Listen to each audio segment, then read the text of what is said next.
Yeah. Hopefully everything is, I said my pleasure. I said hope everything is well with you. Yeah, it's okay. From my end, it's okay. But as for St. Lucia, I'm not too sure that we are okay. As usual, we have our lingering issues.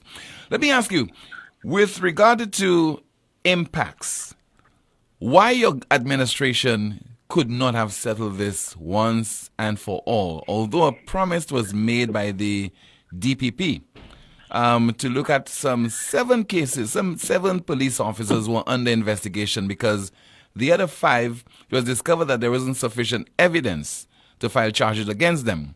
And the DPP did promise to look at the cases involving the other 7 police officers. Now, 2 years into the reign of this administration, still no word on impacts. What say you, sir? Well, I think it's a very good question to ask. Certainly when I got in, we got into office in 2016, you would recall that it was a complete disaster. And in fact, we were heading down the road where, in addition to the police officers not receiving training and not being able to participate in any of the regional training that was taking place, we had no end in sight. We made it our point to provide resources, first of all, to a very underfunded DPP's office, both financially as well as from a human perspective. We got a new DPP, put new staff in place, and were able to give them resources for them to start the prosecution. As you know, the result of that effort was that 5 of the cases were deemed not to be prosecutable due to lack of information. But 2 cases remained. And a lot of work had been done on those cases. One was the bench case, and the other one was the View Fort shootings. I'm extremely surprised, in fact shocked and disappointed, that the DPP's office has not proceeded with the prosecution of either one of those. And I certainly know that one of the cases was very far advanced. Now, again, I want to make the point that the role of the Prime Minister's office was to provide all of the resources, but was not to be involved in any form of the prosecutions that was taking place or the decision as to how to prosecute.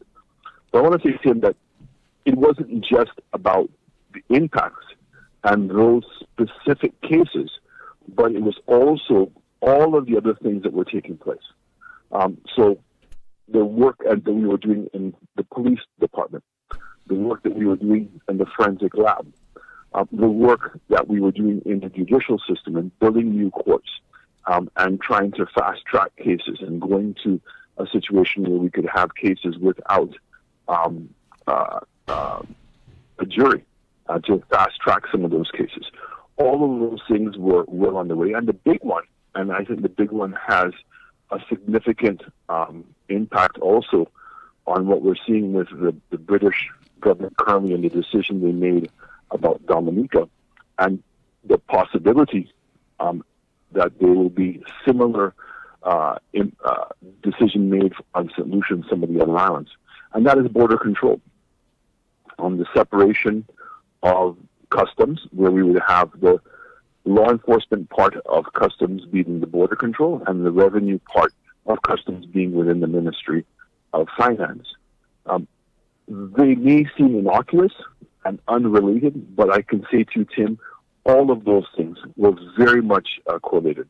And then the big one really was how we were managing the CIP, because when we got in, the due diligence levels that were being implemented at the CIP were wanting. I can tell you that for sure, 100% certainty, none of the islands were going through the proper processes because the regional security RSS and impacts weren't even on the same page. And it took almost a year and a half of continual meetings to agree on a process moving forward. And part of that process, Tim, was that when we had applications in, we would have notified the U.S. and Canada and the UK and the Europeans in particular of those applications. We would notify them of the results of those applications.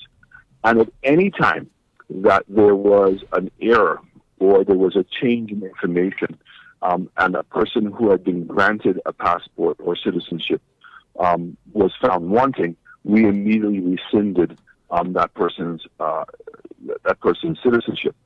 So there was a very close working relationship, and I think that when this new government came in, and in particular with the Ukraine war and the decision by this government to continue allowing Russians, Iranians to apply when there was a clear boycott by the rest of the world. I think that that was a fundamental mistake. I think that the decision not to follow through with border control.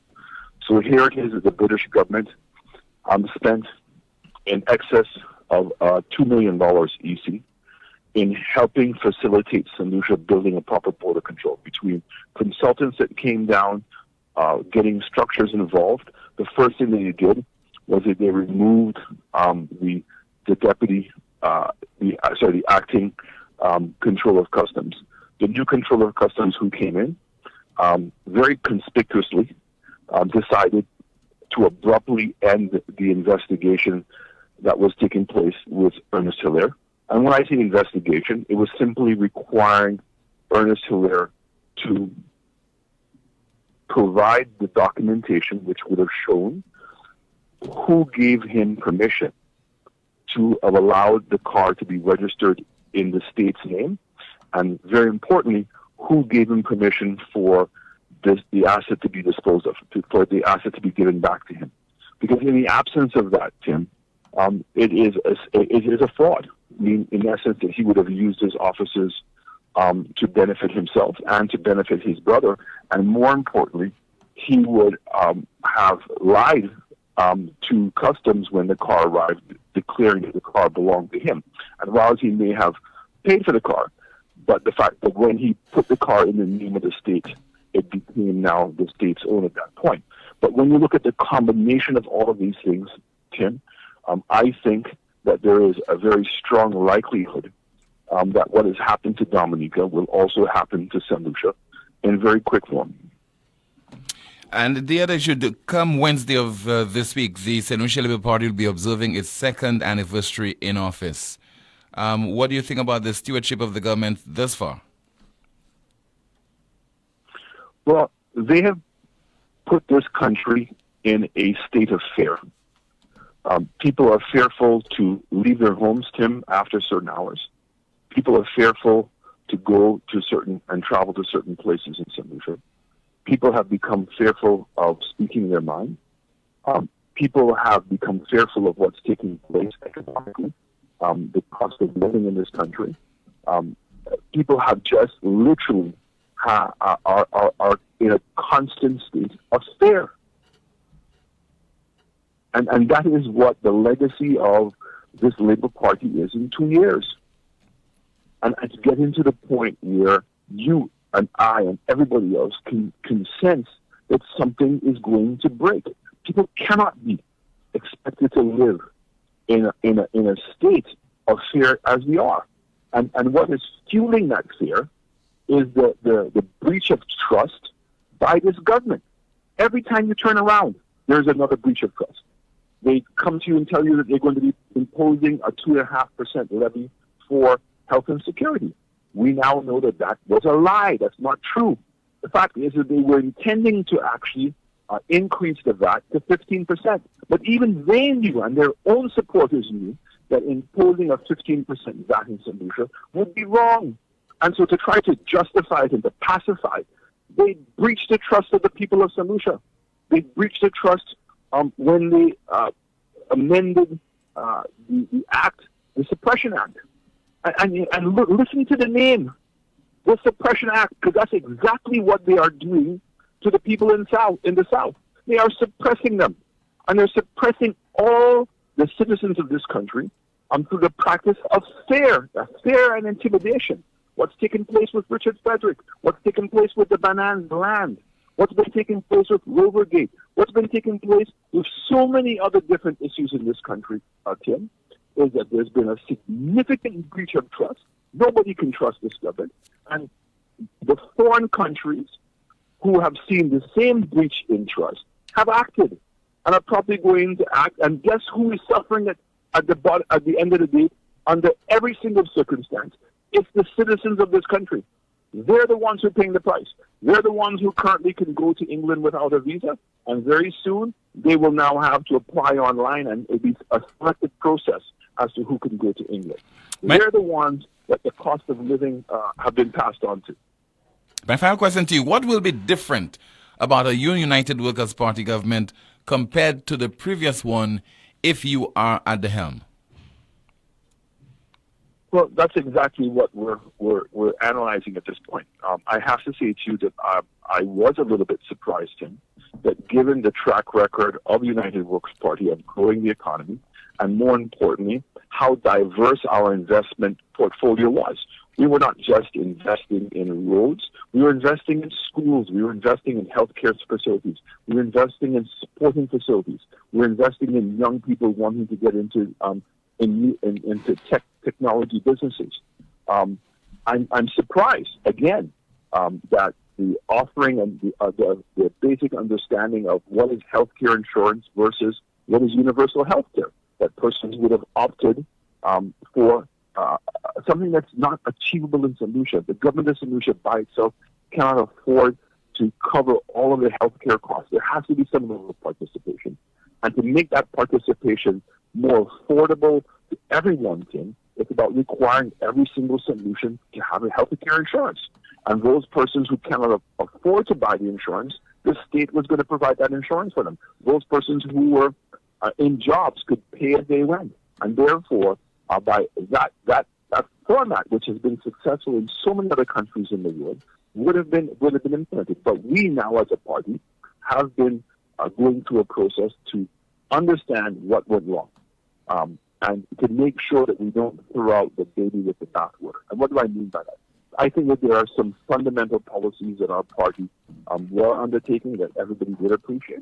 There may have been some messaging issues, and the Labour Party did a great job in its own communication and messaging program against Alan Chastanet. So we're going to review all those things.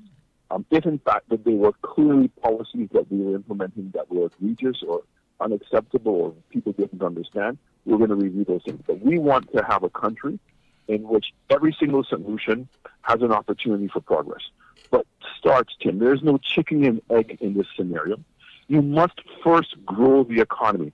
You must grow the economy to the extent that the government is generating surplus revenues, so that when we want to fix our roads, we don't have to depend on CDP. We don't have to depend on any other foreign entities. Look what's taking place at the Millennium Highway. It is a disgrace that we have had to bring in foreign contractors to fix up an existing road. And look at the mess that's being made in that situation. Look what we learned during COVID when we had 3 major local construction companies that brought their own money to the table to proceed with the roads. It went much quicker and much more efficient. So I think that we must appreciate as a country, the first step is we must grow our economy. To grow our economy, we must invest in our infrastructure, and that infrastructure includes the people as the priority. So I'm very comfortable that we do have not only great policies, but we have the track record in showing that we can implement those policies. But I'm very concerned for the people of St. Lucia today, Tim, with the state of fear that they're living in under right now. Everything, whether it's to leave their home, to go somewhere else, their own private property, in terms of speaking out, everybody in this country has become fearful because we are living in a state of fear under this regime. Mr. Leader of the Opposition, thank you so much for speaking with us on this afternoon's NewsSpin program.